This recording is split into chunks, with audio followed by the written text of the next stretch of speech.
E aí, Edu, você falou que ia ter uma batalha cervejeira hoje. Quem é que vai pegar nossa cerveja? Estou aqui pra luta. O que foi? Não foi bem isso que eu quis dizer.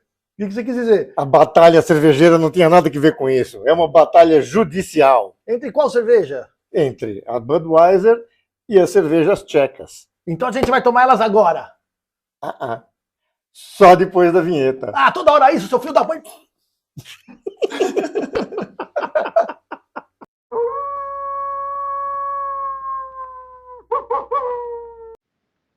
Os caçadores de cervejas. Olá, pessoal. Eu sou o Alto Astral. E eu sou Edu Velego. E hoje nós vamos falar da batalha judicial entre essas cervejas, que em alguns países está valendo até hoje. Exatamente. Começou em 1906. Uma batalha entre as cervejas da Boêmia, as cervejas tchecas, e a Budweiser pelo domínio da marca. Cada país tem a sua própria briga. E qual que a gente vai começar a beber? Essas duas aqui nós vamos deixar para o final, que tem uma historinha bem legal para contar sobre ela. Mas vamos legal. começar pela mais antiga. Que é 1795. E eu tô vendo que tem as tacinhas aqui especiais. Tacinha da Czechvar, a tacinha da Budweiser. E essa aqui perdeu a briga, que eu tô sabendo. Não é que ou perdeu, desistiu? Abandonou a briga. Se abandonou e ninguém nunca abandona uma briga, vamos acabar com ela primeiro. Exatamente. Verdade.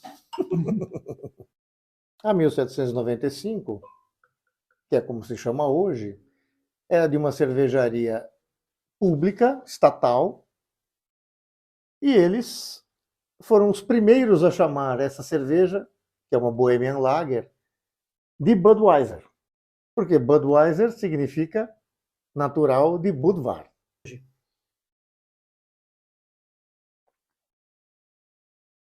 É uma cerveja levinha, mas encorpadinha, né? É feito com lúpulo de verdade, né?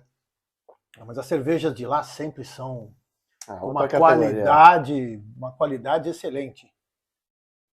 E nunca mudou. Tem essa, porque às vezes o pessoal muda, que a gente até vai falar sobre Vou isso até mais comentar tarde. sobre isso mais tarde. Inclusive, a 1795 criou a Budweiser em 1871. E na época eles exportaram para os Estados Unidos. Ou seja, a Budweiser da 1795 chegou nos Estados Unidos antes dos Estados Unidos fabricar a própria Budweiser que a gente conhece hoje. Exatamente. Em 1871. 5 anos antes do Anheuser e o Busch criarem a Budweiser americana em St. Louis, no Missouri. Essa cerveja foi criada com o intuito de copiar as Bohemian Lagers. Elas são cervejas bem leves, feitas praticamente de arroz. E elas são cervejas baratas. Naquela época, era tudo cerveja ale, escura, cara, importada. E eles resolveram fazer uma opção barata. Porém, por que Budweiser? Porque foi uma homenagem à cidade da onde saíam aquelas cervejas. Ele não teve nenhum interesse em copiar absolutamente nada. Foi só uma mera coincidência. Estamos falando de 100 e tantos anos atrás.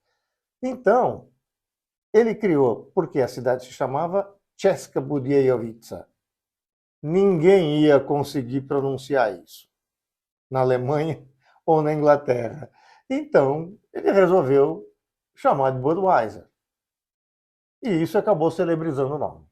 Então foi aí, mais ou menos, que começou a briga. Aí até entrar... Teve que aparecer esta daqui.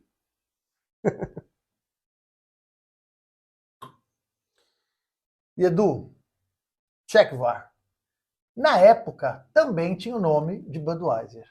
Sim. Por quê? Na verdade, até hoje ela tem o nome de Budweiser. Já vamos explicar isso. Na época, se chamava Budweiser Budvar.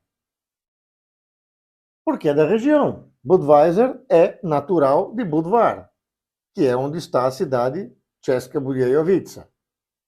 Portanto, eles requerem o nome porque eles acham que o nome é deles. Sem nenhum interesse de briga quando eles começaram com isso. Claro que não. Na verdade, era o nome da cidade. E vamos ver se ela é tão boa quanto a 1795.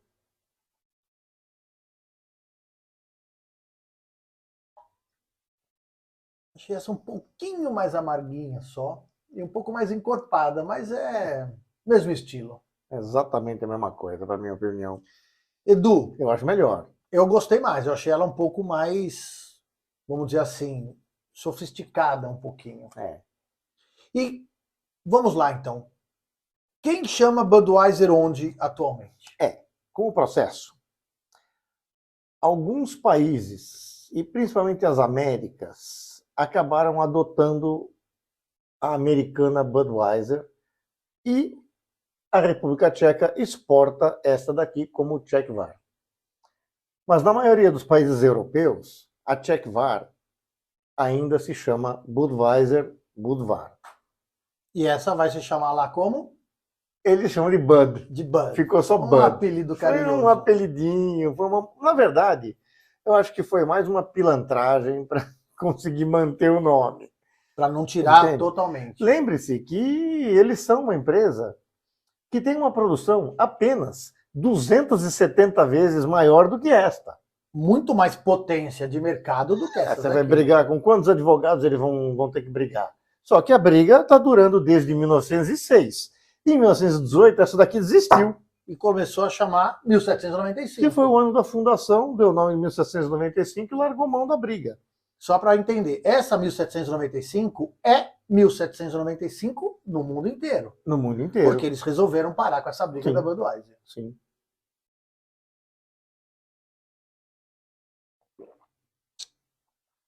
Boa essa, hein? Muito boa. E Edu, sobrou essas duas. Por que duas garrafas da Budweiser que nós temos aqui? Essa daqui é uma garrafa bonitinha, tal. A Budweiser escreve no rótulo dizendo que é processo original, da melhor escolha de lúpulos, e cevada e até arroz. Mas isso não é bem verdade. A AB InBev simplesmente mudou a formulação em 2008 para tornar ela ainda mais barata. Lembra que o objetivo do Anheuser e do Busch lá era para tornar isso aqui barato. Eles estão querendo tornar cada vez mais barato. Ou seja, virar uma água com ABV de 5%. Lembrando que essas duas não tiveram alteração nenhuma desde a época da fabricação. Desde a época que nasceu. Sim, e agora a gente vai então experimentar, só para ver se essa garrafinha é um pouco melhor. A verdade é que eu achei, ao comprar isso daqui, que poderia ter sido feita pela fórmula original. E a gente vai descobrir se tem alguma diferença de sabor. Provavelmente não deve ter nada, mas nós vamos agora, tentar. Vamos tentar. Vamos começar por essa aqui. Vamos começar pela comum. Edu, a transparência disso aqui é impressionante. Falei que é água com ABV 5%.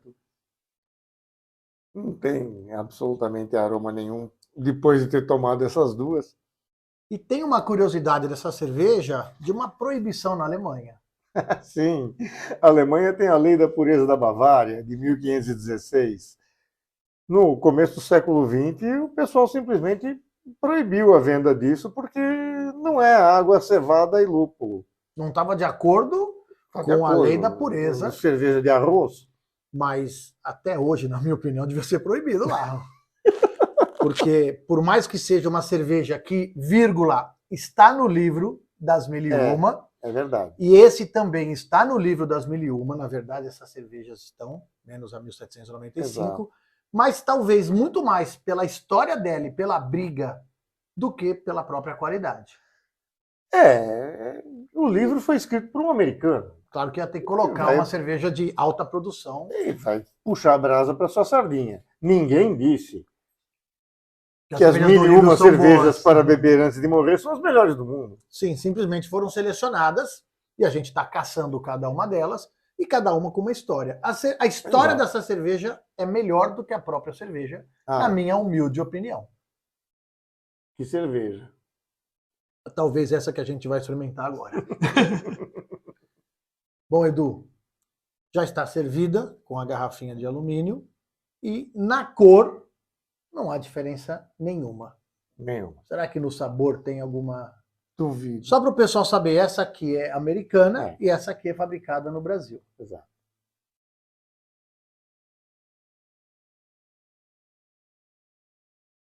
Um pouquinho mais cremosa, talvez. Parece. Mas o sabor é exatamente o mesmo, ou seja, quase nenhum. Cerveja de arroz. Cerveja de arroz. E hoje comprada pela AB InBev, É. que eu Já sei que você é. tem uma pequena observação para fazer sobre A gente tem essa bronca da Bembev que sai pelo mundo comprando tudo quanto é cervejaria. Hoje eles têm fatalmente quase 2/3 do mercado mundial. Nem sempre nós podemos culpá-los por comprar uma cervejaria que tem alguns itens realmente bons e modificá-los, colocar itens mais baratos, insumos não tão bons quanto os originalmente aplicados. Porém, muitas dessas cervejas é bem provável que a gente jamais tivesse oportunidade de experimentar. Eles podem até tirar um pouquinho a qualidade, mas também algumas iam desaparecer. Iam desaparecer. Muitas dessas cervejarias estavam em situação falimentar e eles simplesmente salvaram, mantiveram essas marcas e, a troco de torná-las um pouco mais baratas e um pouco mais populares, também permitiu a muita gente ter acesso a essas cervejas. Então a gente tem um pouco de bronca, mas também um pouco de agradecimento. Um pouco de agradecimento, né? Por falar em agradecimento, agradecemos a vocês que estão sempre nos acompanhando. Compartilhem nossos vídeos, façam os famosos comentários, toquem no sininho para receber as novidades. Inscrevam-se! E, Edu, de todos os nossos vídeos, é a primeira vez que eu vou me despedir de você com um pouquinho de arroz. Mais sorte no próximo vídeo. Vamos ter que ter mais sorte mesmo. Mas vamos ter, pode ter certeza. Boa noite, pessoal. Muito obrigado. Só faltou um feijãozinho. Um feijãozinho. Com arroz.